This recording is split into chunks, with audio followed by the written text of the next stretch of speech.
Super. Welcome everyone to the fourth in the BIOPAMA webinar series for the year. BIOPAMA stands for the Biodiversity and Protected Area Management Program, and we are in charge of the Eastern and Southern African section, but I'll come into more detail on that. My name is Sue Sneeman and I'm the BIOPAMA coordinator for Eastern and Southern Africa.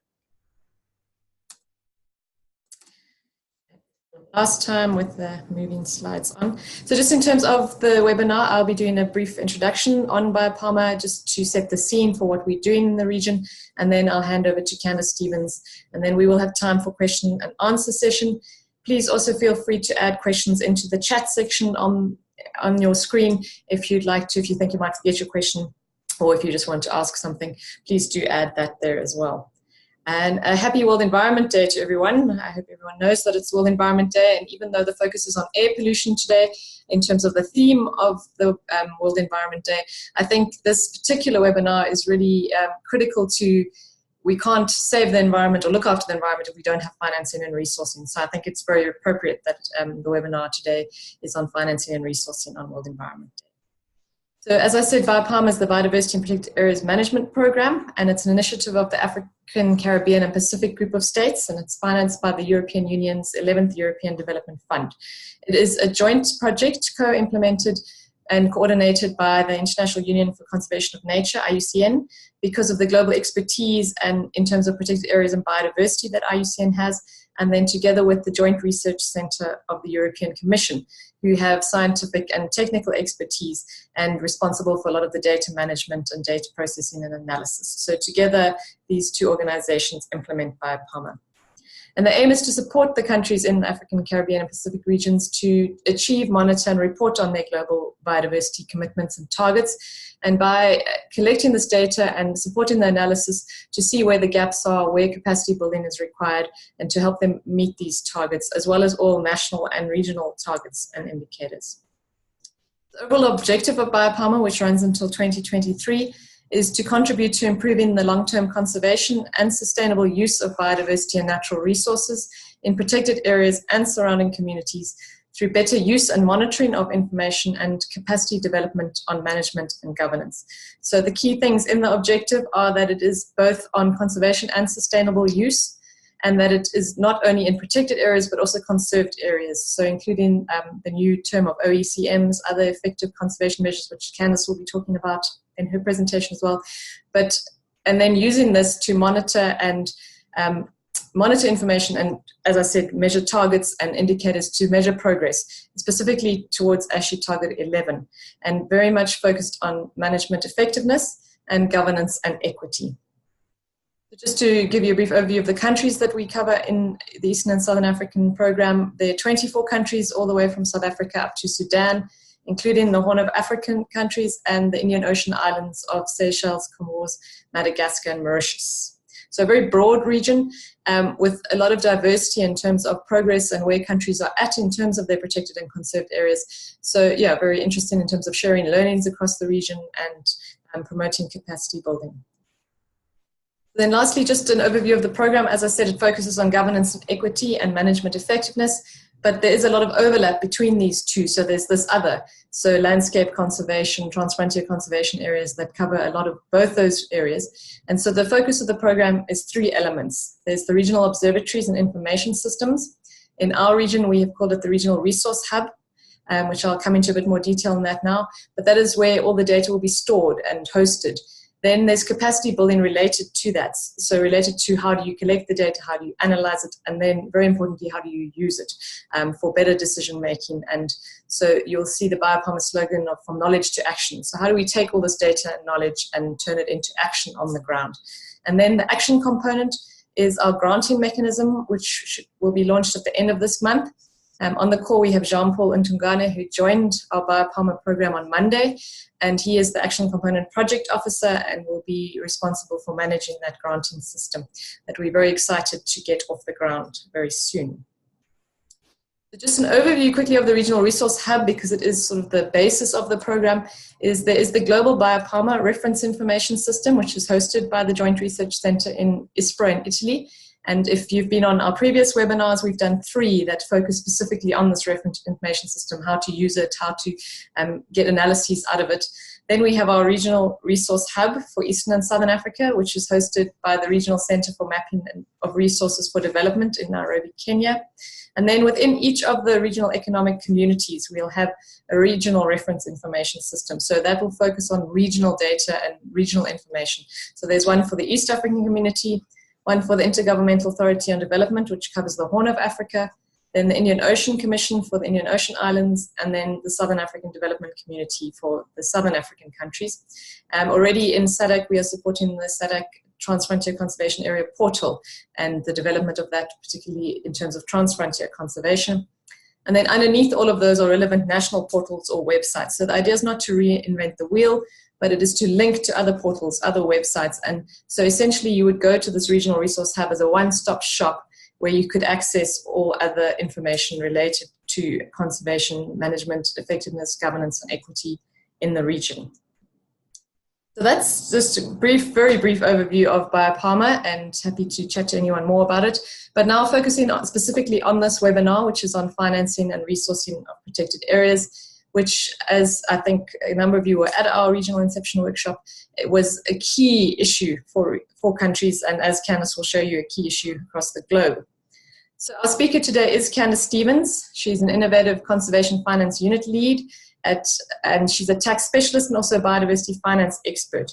So she is a niche tax specialist. She'll be talking a bit about a very exciting project that she initiated with the government of South Africa, for which they received the Pathfinder Award Special Commendation for this very global innovation. And it's the first effective biodiversity tax incentive. She also heads up the Innovative Conservation Finance Unit at Wilderness Foundation Africa, which she recently joined, a very exciting unit that we'll be following closely. She sits on a number of national and international committees regarding area-based conservation and financing, and she has a background in law and commerce, as well as a lot of experience in protected and conserved area policy and expansion, environmental law, biodiversity finance, policy making. So she really is a global expert in her field. So we're very excited to have her join us today and to talk to us about this very important field. So I'm going to hand over to Candice now. And also just, you can see there, if you are on Twitter, please follow us on hashtag BIOPAMA. There's our website and also the reference information system website. I'll hand over to Candice now. Thank you very much, Candice. Right, thanks very much, Sue. I just want to double check that everybody can hear me. So if someone wouldn't mind just saying that they can hear me clearly, that would be helpful. Can hear you perfectly. Thanks, Candice. Okay, great. And we see your presentation as well. All right, thanks, Sue. So as Sue mentioned, my name is Candice Stevens, and I'm a biodiversity finance expert and niche tax specialist. And I'll be honest with you, I'm probably one of the very rare people on the planet that gets excited about tax. But I get excited about tax specifically because of what it's done in South Africa for South Africa's protected areas. And I'm going to be going into that as a practical example of today's webinar. What are we going to be looking at today is just an introduction to protected and conserved area financing and resourcing. When it comes down to financing and resourcing of conservation efforts, most people sort of balk at the topic, and it seems rather daunting at times. And so I'm hoping to unpack it a little bit and break it down into some bite-sized chunks so that it doesn't become such a daunting topic and we can really dig into it and start to become more familiar with it and tackle the challenge of creating additional finance. And then particularly around protected and conserved areas, they really require their own tailor-made finance solutions. And that's something that I hope you'll be able to see through this presentation. So the structure of our webinar this afternoon is in 4 parts. The first part is around terminology, and this is just to put all of us on the same page, just to look at some key definitions. The second is a problem statement, so really unpacking exactly what the issue is around financing for biodiversity conservation in general, but then specifically for protected and conserved areas. And then there's going to be a section on the types of questions we need to be asking ourselves as we start to have the conversation around financing and resourcing, and where to begin. And then, as I mentioned, we're going to be looking at the South African example of the first biodiversity tax incentive for protected areas, just as an example of what can be achieved if we get into financing and resourcing in detail. Right, so the first stop is just a little bit of background terminology.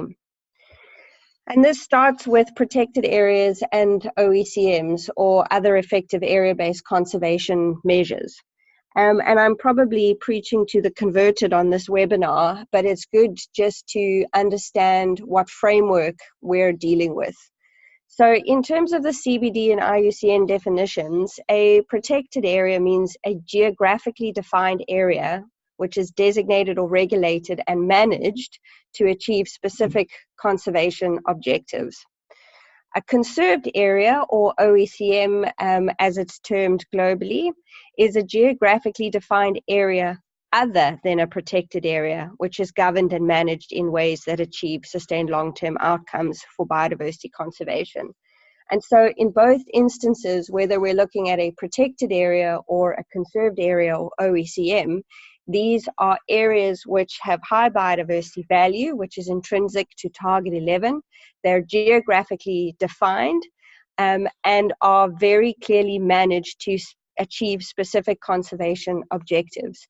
And both protected areas and OECMs form part of the definition around Target 11 and help countries to achieve that target.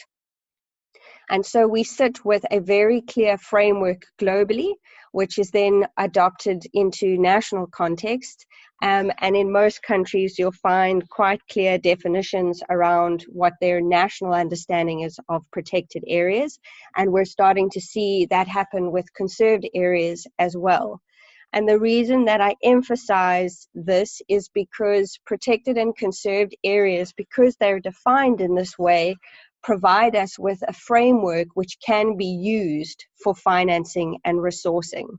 We're not just talking about biodiversity conservation efforts in general.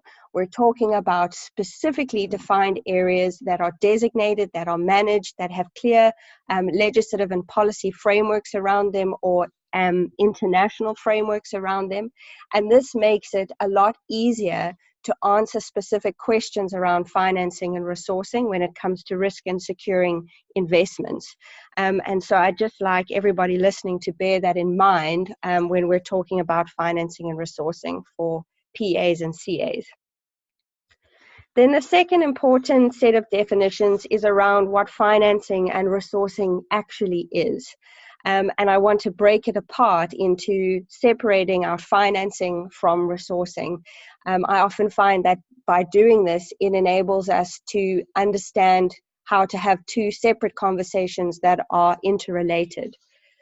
So in the block at the top of the screen, you'll see a definition from the CBD around protected area financial sustainability, which reads, the ability to secure stable and sufficient long-term financial resources and to allocate them in a timely manner and appropriate form to cover the full costs of protected areas, direct and indirect, and to ensure that protected areas are managed effectively and efficiently. And for me, this very clearly sums it up. This sums up exactly what we're discussing. And so to break down that definition, the first thing is to look at financing, which is the ability to secure stable and sufficient long-term finance, whereas resourcing is about the allocation of those financial resources in a timely and appropriate form. Why? It's to cover the full costs, both direct and indirect costs related to protected or conserved areas. And the ultimate aim is to be able to have finance to manage those areas effectively and efficiently, particularly in the long term. And this is hugely important.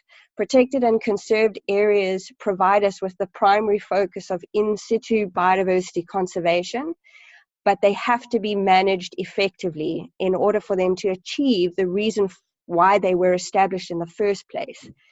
And in order to do this, we require finances. And so to break it down really and simply, financing is really about finding or developing new sources or streams of money that have not been accessed before. This is about bringing money or creating different types of solutions to bring in additional money that will assist a protected or conserved area. Whereas resourcing is about utilizing your existing financial resources optimally. And it's a lot easier if we separate the two out together. And then I'd like to add something here, and that's about innovative financing. And innovative financing is really about developing finance solutions that are new or non-traditional. This is about creating a finance stream that hasn't been done before or hasn't been utilized in that particular context before, and moving beyond the traditional cycles of funding or grant requirements. So I hope that gives everybody just a basis of understanding about what we're looking at, what a protected area is, what a conserved area is, and what financing is, and what resourcing is.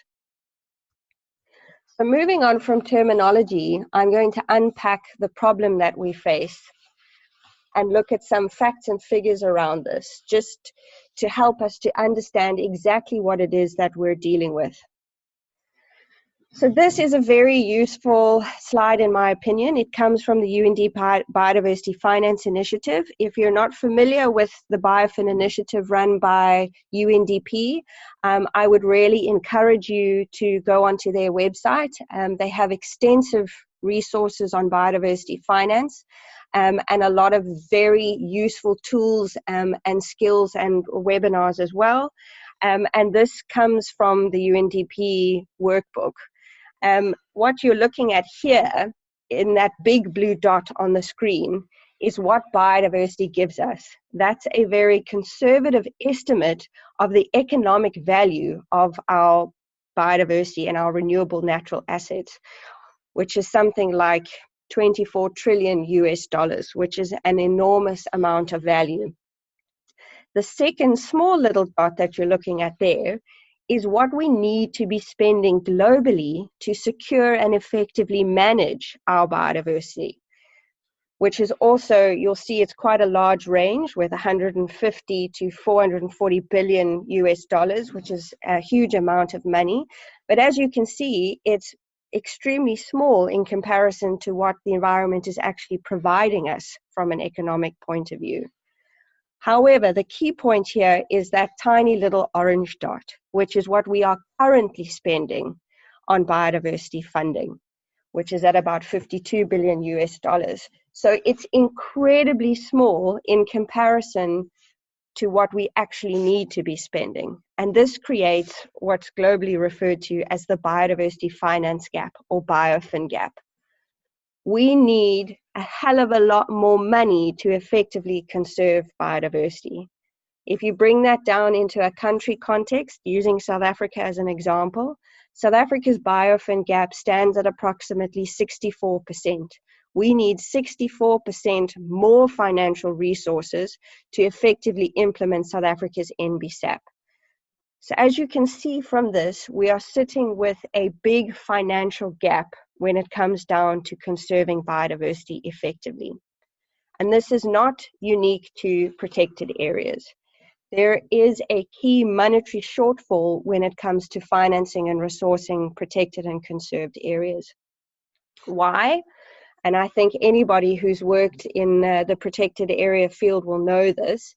Establishing a protected area, whether it's through traditional acquisition, state-owned, or whether it's a privately or communally owned protected area where there isn't acquisition but there's still establishment of a protected area, that all costs money. Managing protected areas costs money, and there are significant running costs to protected and conserved areas. You've got to effectively protect them. That may mean anti-poaching measures, all sorts of equipment. Fencing is hugely costly in certain instances. There also has to be the important point of local community benefits, and to create legitimate benefit sharing opportunities around protected and conserved areas often requires a lot of capital investment and a lot of time. And then, of course, protected areas often have to be maintained in perpetuity.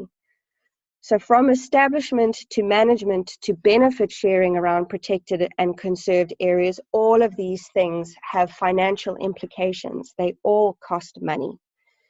And so you'll see some figures there on the screen which talk about the estimated cost for managing protected areas, and importantly, what the shortfall is. And currently it's sitting at about 1 to 1.7 billion US dollars per year for developing countries. That's a huge amount of money, and a lot of us can't really bring that down and contextualize it in country. So I'm going to use, again, a South African example. Within South Africa, each individual province in the country needs approximately 9 million rand, which is about $600,000 per year, to run their biodiversity stewardship programs, which is the primary tool for protected area expansion and conservation area establishment in the country. And so we can see from this the situation that we're facing. We simply do not have enough available financial resources to establish our protected areas and expand them, to manage them, and to create legitimate benefit sharing opportunities for communities in and around these areas. And that's the problem that we sit with. So where do we start? How do we begin? When we look at that, we often feel extremely daunted. A lot of the time I have the conversation with experts across the continent, and the question always comes down to, we don't have enough. How do we create additional finance streams, or how do we bring in additional capital or investors, things that we need to make our protected and conserved areas financially sustainable? And so we're going to be looking at some key questions that we need to be asking ourselves, and we need to be discussing with various stakeholders and institutions in various countries to start being able to unpack this question and deal with this problem. And so the first question you'll see up there is, what is the current level of protected area finance that you have? Whether you're looking at a regional level in a transfrontier situation, if you're looking at a national level across all national parks, for example, or you're dealing with your own individual protected area that you're responsible for, the question remains the same. How much do you currently have in order to finance that particular protected area or protected area network? And then the second question is, what are your current financing sources? In other words, where are you getting the finance you currently have? Is it from grants? Is it from traditional funding mechanisms like philanthropy? Is it bolstered by collaborative relationships with NGOs? Does it come from gate fees and fee structures around the individual protected area? It's really important to know exactly where do you stand now? What is your status quo with your financing and resourcing? Then a really important question, questions 3 and 4 is, are you spending your current finances optimally? And is there accountability and transparency with those resources? There's some critical questions that have to be asked. What are you spending money on and why? And is that money being spent efficiently and effectively? Question number 5 is, what are the finance needs that are not currently being met for existing protected areas?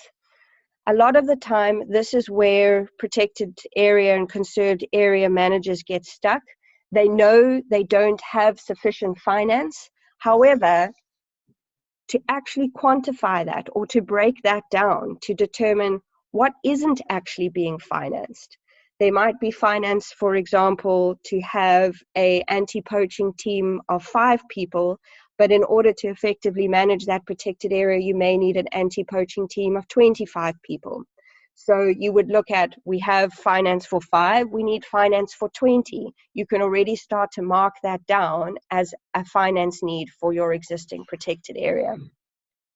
There are also finance needs for protected and conserved area expansion. how much would it cost, or what would you need additionally to start to expand the protected area network?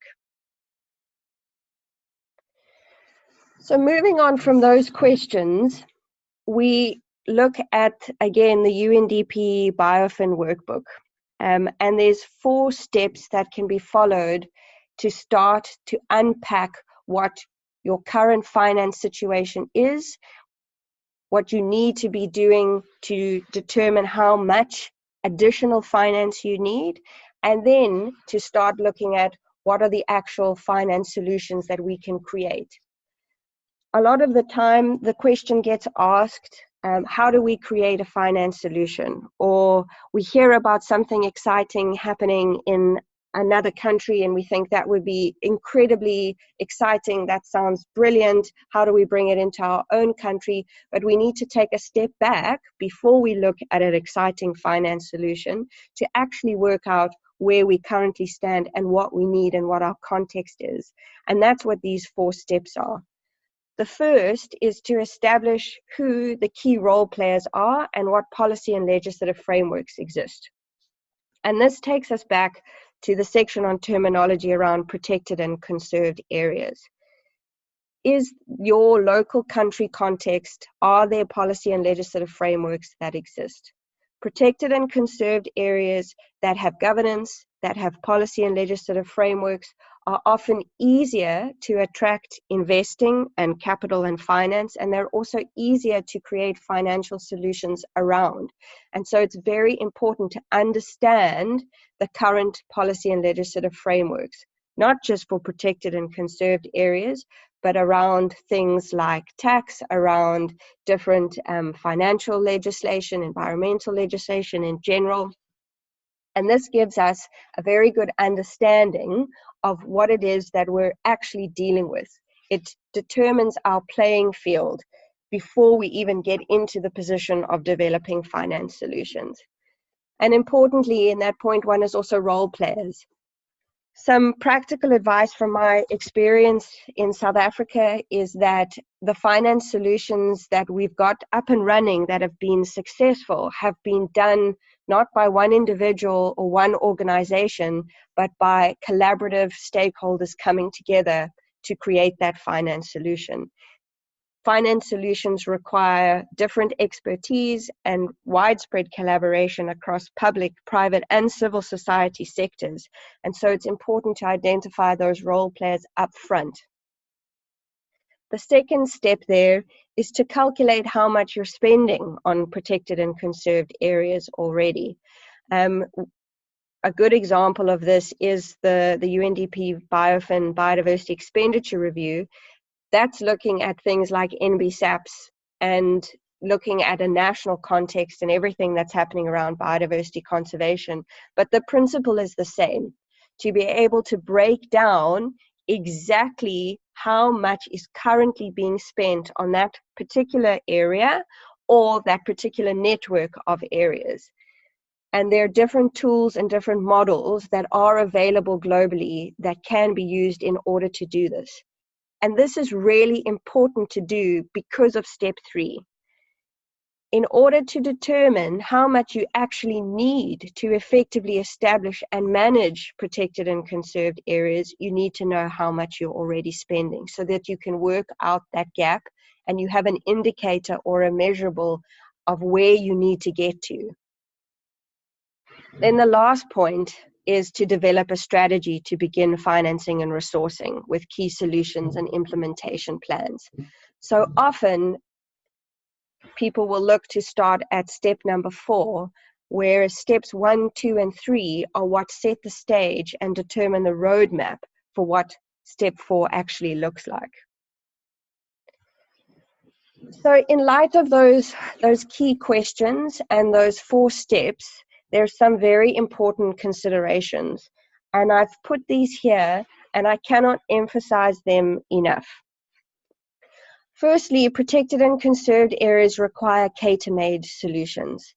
There is no such thing as a financing silver bullet. There's no such thing as a one-size-fits-all. A blue finance solution around coral reefs may work in the Seychelles, but it's highly unlikely that it's going to work in Botswana because it's a landlocked country. A biodiversity tax incentive may work in South Africa, but it may not necessarily work in somewhere like the DRC. We can use building blocks from other finance solutions, and we can use those building blocks to create finance solutions within an individual context. But it's often very difficult to take something and translate it exactly as it is from a different context. And this can often be seen in the tourism sector. Ecotourism is one avenue that can be followed, but again, it doesn't apply to each and every context and isn't a silver bullet. And so I would encourage you to really look at your own individual context and determine exactly what's needed there. What are the pros and cons, strengths and weaknesses, different role players, different legislative and policy frameworks to be able to determine what your tailor-made solution should look like. And then to go to the global network and see what's on the menu, so to speak. That brings me to the second important consideration, which is really around identifying the most cost-effective, practical, and achievable finance solution. One country may be able to raise a green bond, and it's very successful, but it might not be the most cost-effective or practical finance solution for another context, and therefore it's not the most achievable finance solution. This particular point we saw in South Africa around the tax incentives, which is the practical example I'm going to break down for you. But essentially, the American model was looked at and originally attempted in South Africa and didn't work. And so we had to relook at it and reinvent the wheel, so to speak, and come up with something completely unique to South Africa, because the American model wasn't the most practical for the South African context. The third important point there is really around a collaborative network of role players, which is what I mentioned earlier. We need everybody on board to enable us to establish an effective and legitimate solution. And then transparency and accountability. This particularly forms a part around governance, which links to the BIOPAMA drive around governance and management of protected and conserved areas. Governance is one of the key factors that attract investors, and it also is one of the key factors around developing finance solutions. And this is critical in order to utilize and maximize what protected and conserved areas offer when attracting finance.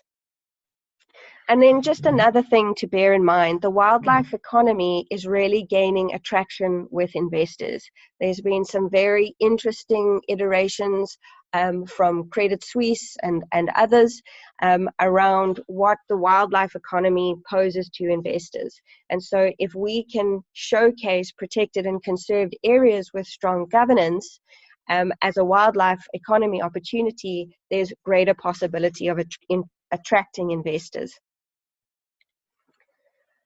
I'm going to move on to the practical example and hopefully illustrate what can be achieved in a specific country context.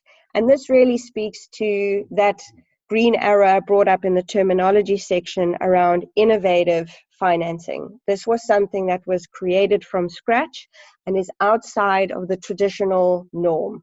And this is South Africa's first biodiversity tax incentive, which was tailor-made for South Africa's protected area network.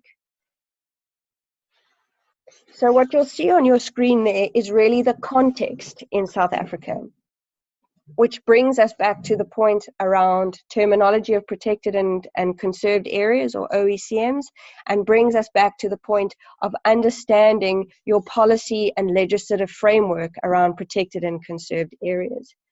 In South Africa, we have something called Biodiversity Stewardship, which is a national initiative to establish protected and conserved areas on privately and communally owned land. What we've seen in the last 8 years is that biodiversity stewardship has contributed over 560,000 hectares to South Africa's protected area expansion targets, which is about 2/3 of the total protected area expansion. It also goes against the traditional grain of acquisition, so we're establishing protected areas on privately and communally owned land as opposed to buying them, and so it's considerably more an economic model than traditional acquisition. And so that diagram that you'll see on the screen shows an increasing hierarchy of the different types of protected or conserved areas within biodiversity stewardship, which are voluntary to a range of different stakeholders. You'll see that they increase in importance, an increase in land use restriction, but it also comes with increasing support mechanisms. And the tax incentive in South Africa was tailor-made for this context. The process that was undertaken in South Africa involved a successful engagement with National Treasury in 2014 to amend the Income Tax Act with the creation of Section 37D. And Section 37D is essentially a tax incentive specifically for biodiversity stewardship for landowners and communities that declare protected areas. The Fiscal Benefits Project, which I run, tested the tax incentive at biodiversity stewardship sites, and the first biodiversity tax incentive was placed in a landowner's tax return at the end of 2016. It's now being mainstreamed across South Africa and being utilized in all the different provinces by landowners and communities of various different kinds. So what is the actual innovation around the tax incentive? First of all, it's an income tax deduction, and it's based on the value of land declared as a protected area. And so here you see a finance solution that was tailor-made specifically for protected areas in South Africa, and specifically privately and communally owned protected areas. The tax incentive reduces the tax paid from global tax, and it's something that's received out of the ordinary course of business. It's completely extraordinary. It's also a positive incentive, so it rewards the conservation commitment made by landowners and communities. And of course, it's dedicated towards biodiversity protection. It affects all types of legal entities and all types of commercial activities. So there's a benefit regardless of what activities happen on that land. As long as the land is declared as a protected area and its land use is compatible with that protected area status, there's a benefit in all contexts. So the impact of this biodiversity tax incentive is first and foremost is that it's securing key biodiversity areas in the long term. It's bolstering protected area expansion in the country, and it's providing an additional stream of finance that was never there before for protected areas in South Africa. Tax efficiency is important because it leads to commercial growth and profitability. A lot of the time, what we see with protected areas, particularly if they are privately or communally owned, all those management costs of that protected area all become the burden of that landowner or that community. And so a lot of the time, if that piece of land doesn't have an operation on it that's generating some kind of profit for that landowner or community to use for management costs, management falls away. And so when we see viable business operations, commercial lodges or sustainable agriculture, whatever it happens to be, if we see them becoming profitable in the long term, there's more sufficient finance for management. It also leads to an increase in local jobs, particularly within the wildlife economy. The tax incentive provides financial sustainability for effective management, which is really links us right back to the terminology from the CBD around what protected area financial sustainability actually is and what it's actually supposed to be used for. What we're seeing in South Africa is that there's an increase in commitment of up to 50% around privately protected areas, and there's an increased policy involvement and buy-in from government around protected and conserved areas. Importantly, the tax incentive is plugging South Africa's biodiversity finance gap by 8.8%, which is estimated to introduce about 1.4 billion rand by 2026. And so what the tax incentive has done is it's utilized a very different financial instrument to create a positive incentive that creates financial sustainability for privately and communally owned protected areas. So what were the building blocks to success? These building blocks for me are really important because it's the building blocks from different finance solutions that enable us to take them back into different contexts and see, can we utilize those building blocks to build our own tailor-made finance solution? So the first one there is a strong collaboration between public, private, and civil society sectors.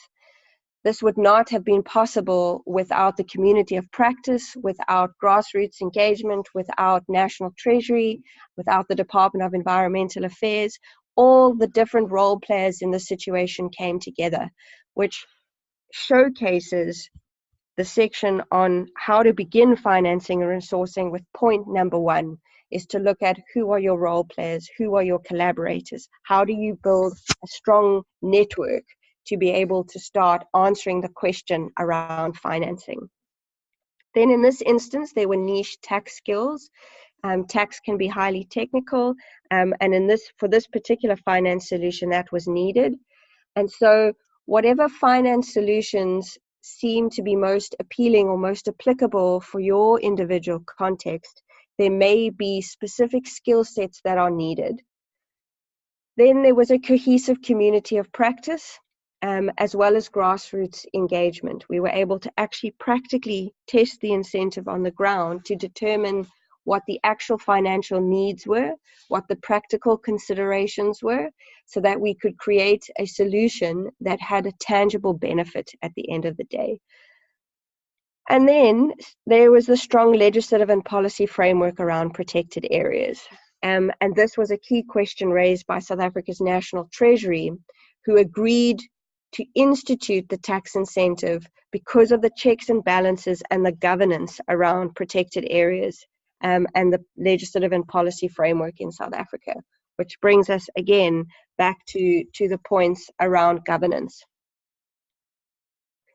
So I'm just going to break down the tax incentive into a practical example from our tourism sector, just to make it a little bit more tangible.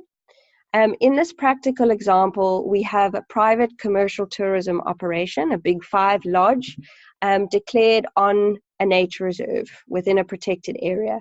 The Big 5 lodge operates commercial tourism operations on high biodiversity land. But to get the commercial operations off the ground, there was considerable capital investment. In other words, they had to put a lot of money in to build the lodge, employ and train staff, restock with game, etc. The site is also important from a water point of view and a job creation hub in a rural area. Obtaining the tax incentive will decrease the company's tax liability. And if we decrease the company's tax liability, if they end up paying less tax by receiving the specific biodiversity tax incentive, it means they have more cash flow in their business, which means they can grow, they can employ more people. So the way that the tax incentive in South Africa works is that the value of the tax break is based on the value of the actual nature reserve itself. So in this instance, the entire property and all its commercial operations, the whole lodge, etc., have a book value of 100 million rand, which is approximately $7 million. And so that full $7 million is what they receive back as a tax deduction. And paying less tax boosts the business from growth to profitability. And this is an example of where we've created a finance solution to bring in additional income in a way that was never utilized before. Up on the screen, you'll see some resources. They're extremely useful sites to go to with a lot of material on them. There are lots of finance solutions around the globe. There's no lack of finance solutions. It's about looking at the individual context that you are dealing with. What are its strengths and weaknesses? Who are its role players? Where are we lacking from a policy or governance point of view? What are the actual needs on the ground? And based on that, you can then start to decipher what is your actual gap, how much finance do you actually need, and what potential finance solutions can we begin to investigate in our context. I'm going to end with this quote. I really admire the former Minister of Finance from Costa Rica, who says, if you want to fight against poverty, you need money. If you want to invest in roads or schools or hospitals, you need money. And if you want to develop a strategy for biodiversity, you also need money. Thanks. Thanks very much, Candice. That's fantastic. Just for all those listening and for the recording as well, this is the first in a series of webinars that we're planning in terms of financing resourcing. So this was very much to lay the foundation and the basics and get an understanding and give a practical example. And then we are hoping to work with Candice on other options. And we will also be, as BIOPAMA, issuing a terms of reference soon for a consultancy to look at this financing gap, so to understand what countries currently have, what they need, what sources they are using across the 24 countries that we cover, which will feed into capacity building that is planned for next year. So this is a whole series of different steps to try and assist countries with this financing gap. So Jaco, you had a question. I don't know if anyone else has questions. If you'd like to ask them, please go ahead.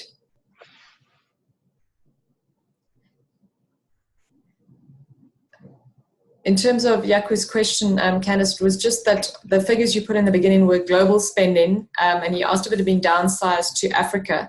So you did give South Africa an example. Do you know if any other African countries have done that gap analysis specifically at a national level? So yes, some countries have done specific biodiversity finance reviews. Some of them have done it as part of the UNDP biofin process. So there are figures for quite a few African countries: Botswana, Seychelles, Uganda, Zambia, others. And so if you go onto the UNDP biofin website, you'll be able to go onto each country's profile and be able to look at exactly where they are. You just need to bear in mind that the biofin process generally looks at the NBSAP, so the National Biodiversity Strategy and Action Plan, not specifically at protected and conserved areas. A lot of the time, countries haven't actually gone down to that level. South Africa has, right down to a provincial level, but I haven't seen that in a lot of other countries. Great, thanks. Victor, you had a question. If you just want to unmute and then ask your question. Yes, my question, Candice, is about the funding gap. Has there been any study that has clearly shown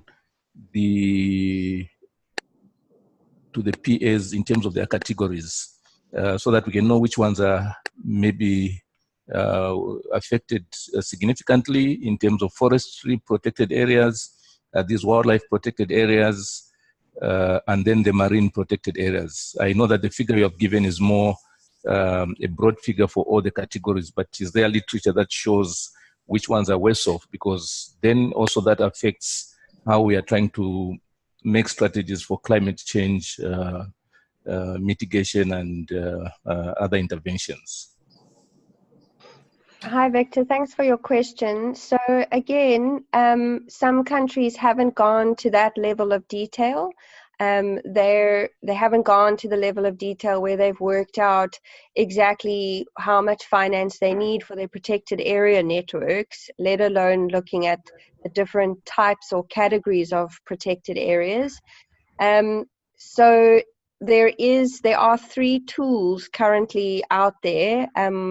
that have different levels of complexity that enable you to be able to actually cost the finance needs of a particular protected area. So you would be able to look at a country's marine protected areas, for example, and use the tools and models to begin to estimate the costs of establishing, managing, and even expanding those marine protected areas, for examples. But there's not a lot of literature.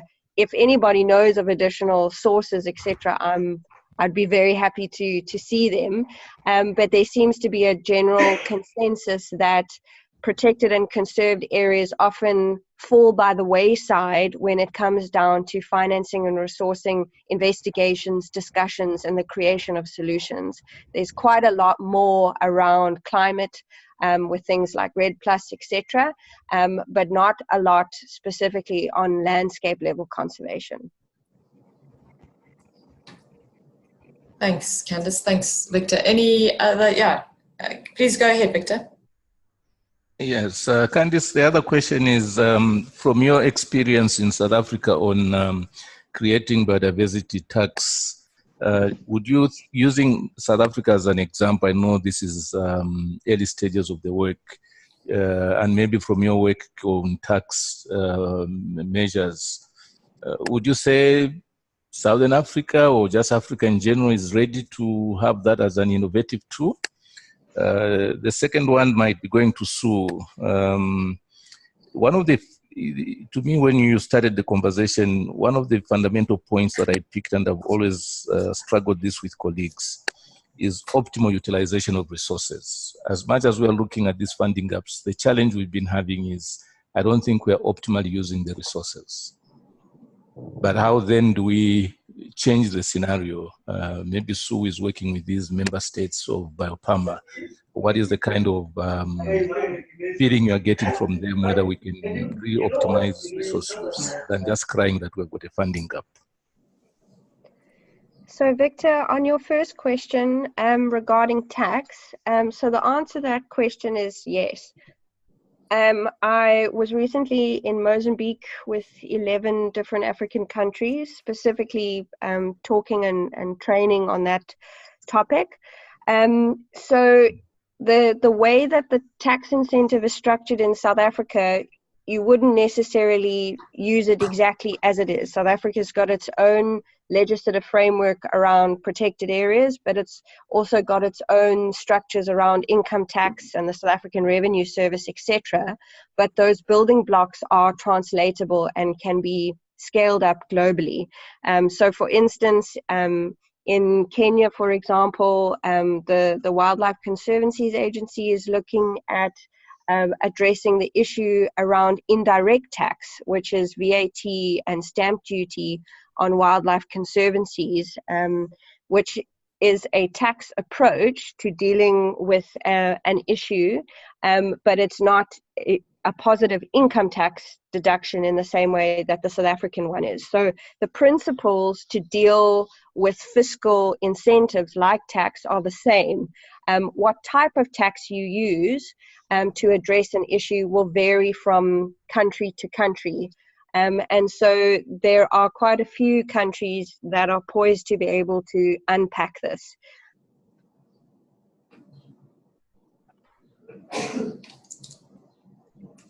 Sue, do you want to respond to Victor's second question?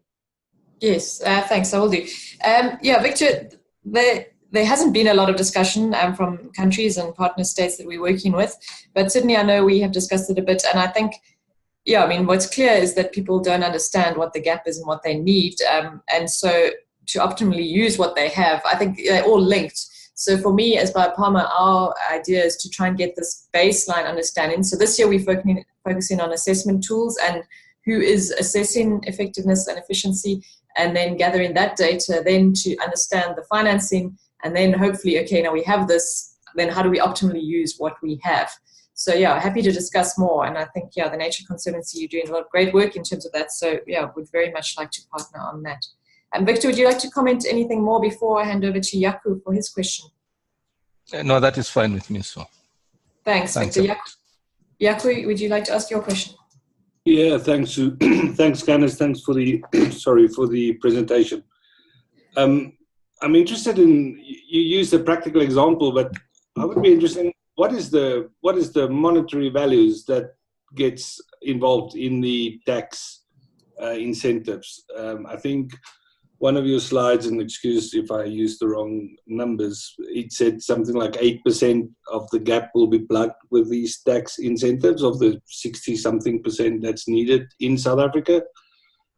But if you look at the example that you use of the lodge on a piece of property of high biodiversity, water, etc., in monetary terms, what is that tax incentive, and what is the different components that gets sorted through that?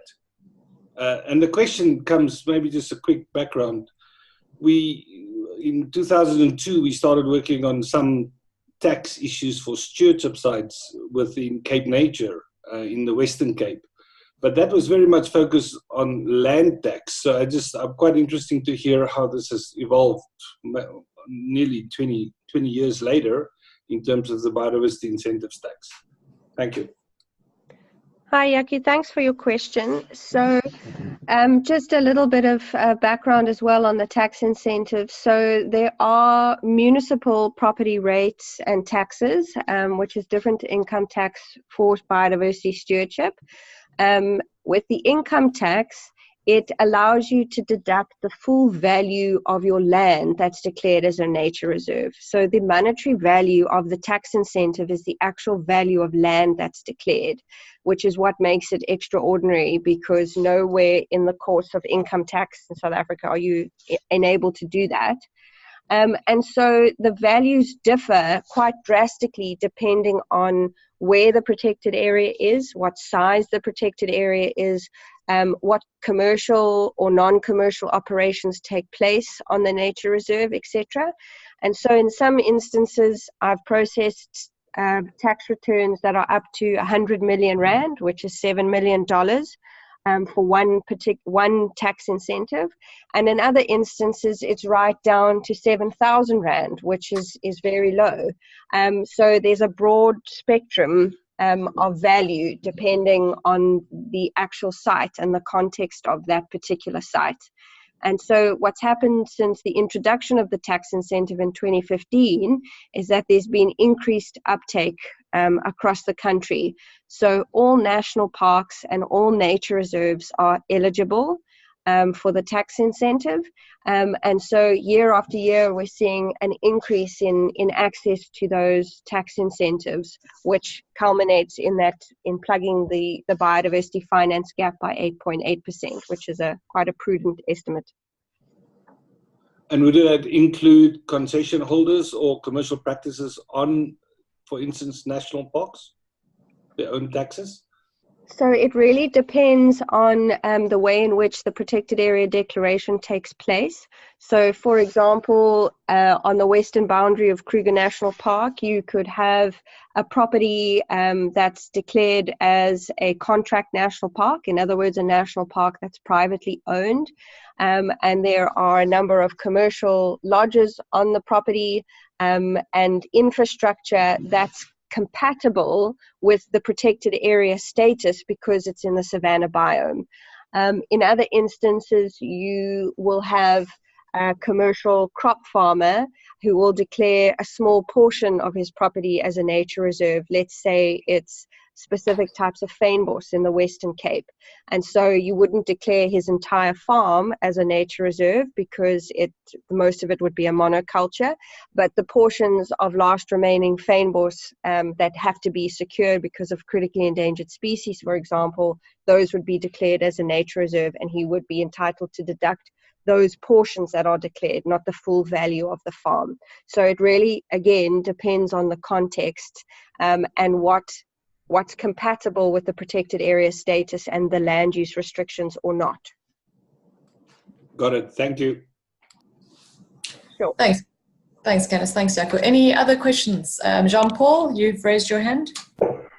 Yeah, just following on the commenter question about this tax incentive. So I'm wondering, then the incentive, is it given to the owners at once or in series? How does that work? Another small question is when we're talking about the sustainable financing, you mentioned direct and indirect costs for management of protected areas.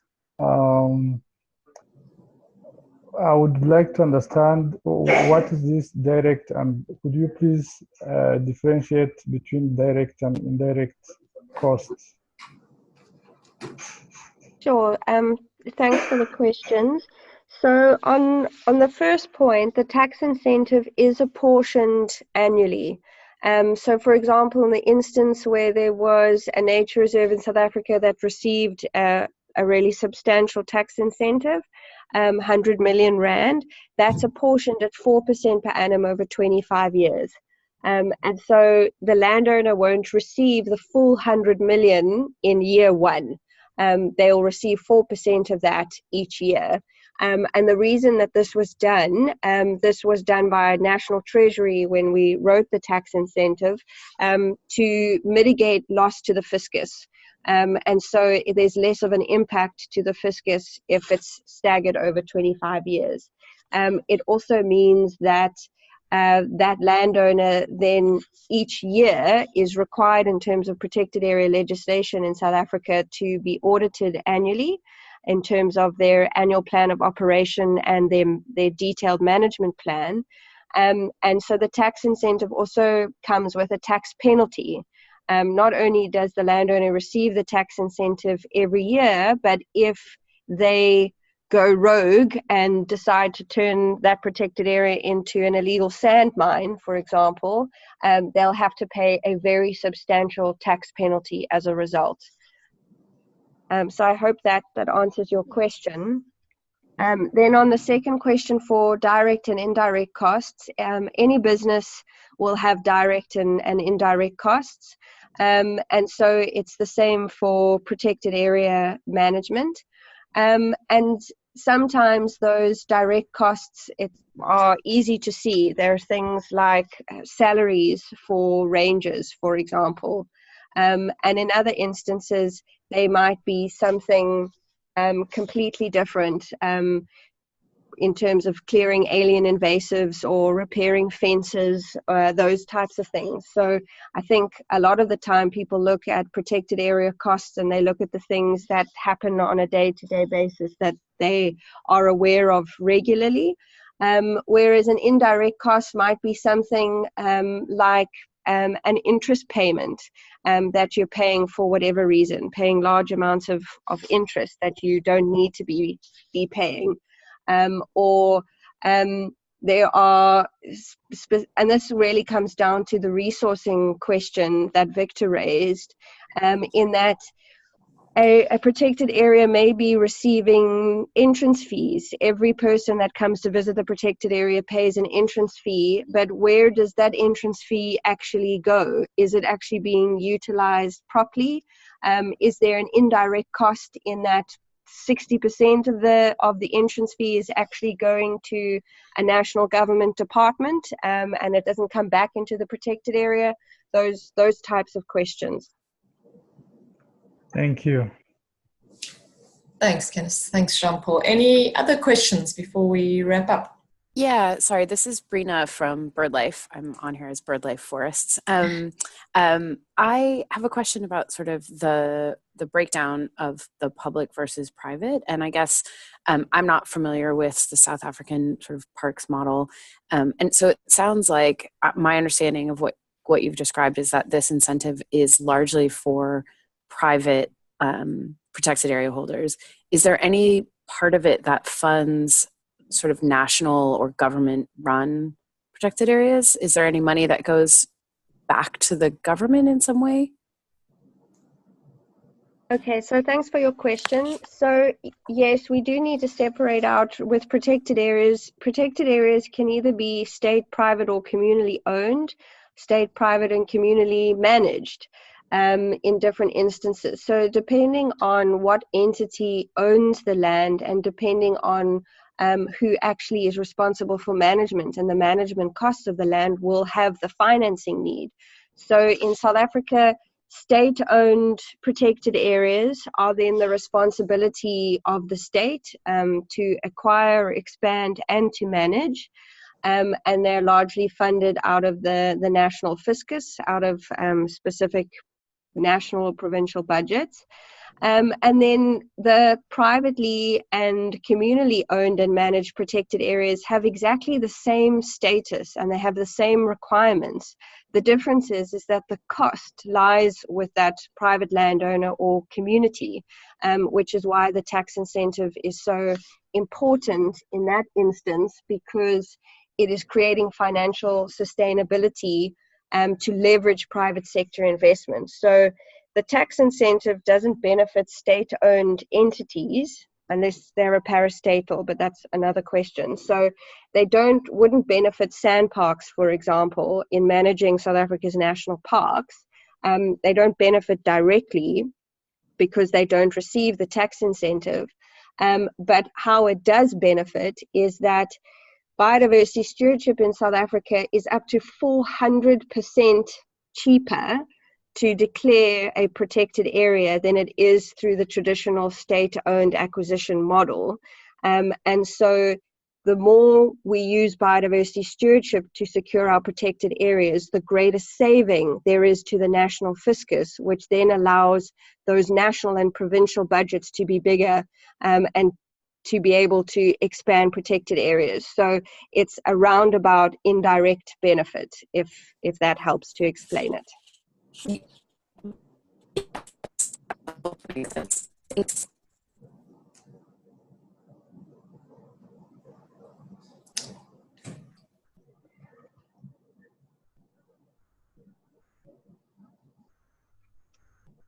Hello, sorry.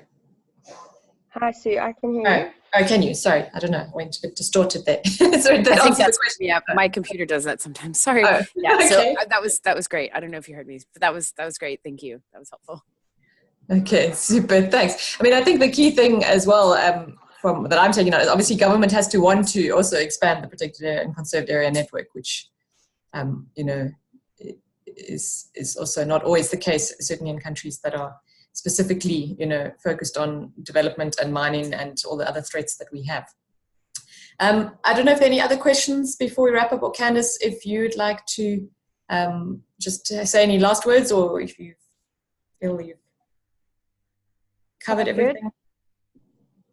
Super. Well, thank you very much, everyone, for joining, and thank you very, very much, Candice. I know you are super busy, especially changing roles now, so we really appreciate your time and very much your expertise, and we're looking forward to working with you on other webinars and also other projects in terms of BIOPAMA, of how we can assist countries and governments and private individuals, and very much communities as well, to see how we can finance and resource.